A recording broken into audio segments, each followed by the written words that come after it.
வங்கக்கடலில் உருவாகும் பெங்கல் புயல் நவம்பர் 30ஆம் தேதி சென்னை கடலூர் மாவட்டம் இடையே கரையை கடக்க வாய்ப்புள்ளதாக தமிழ்நாட்டு வெதர்மேன் பிரதீப் ஜான் தெரிவித்துள்ளார். இது குறித்து அவர் தனது எக்ஸ் தள பக்கத்தில் வங்கக்கடலில் உருவாகும் பெங்கல் புயல் வரும் 30ஆம் தேதி சென்னை கடலூர் இடையே கரையை கடக்க வாய்ப்புள்ளதாக குறிப்பிட்டுள்ளார். இதனால் சென்னையில் வரும் 29, 30 ஆகிய தேதிகளில் மிக கனமழை பெய்ய வாய்ப்புள்ளதாகவும், சென்னையின் தெற்கு பகுதிக்கு அருகே புயல் கரையை கடப்பதால் கனமழை பெய்யும். புயலானது வடக்கு நோக்கி நகரும் நாளான இன்று சென்னையில் லேசானது முதல் மிதமான மழை பெய்யும். நாளை நவம்பர் 28ஆம் தேதியும் புயலானது வடக்கு திசை நோக்கி நகர்ந்து வருவதால் சென்னையில் மிதமான மழை பெய்யும்.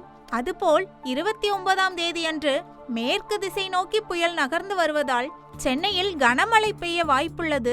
அடுத்த நாள் 30ஆம் தேதி, அதாவது புயல் கரையை கடக்கும் நாளன்று சென்னையில் மிக கனமழை முதல் அதி கனமழை பெய்ய வாய்ப்புள்ளது.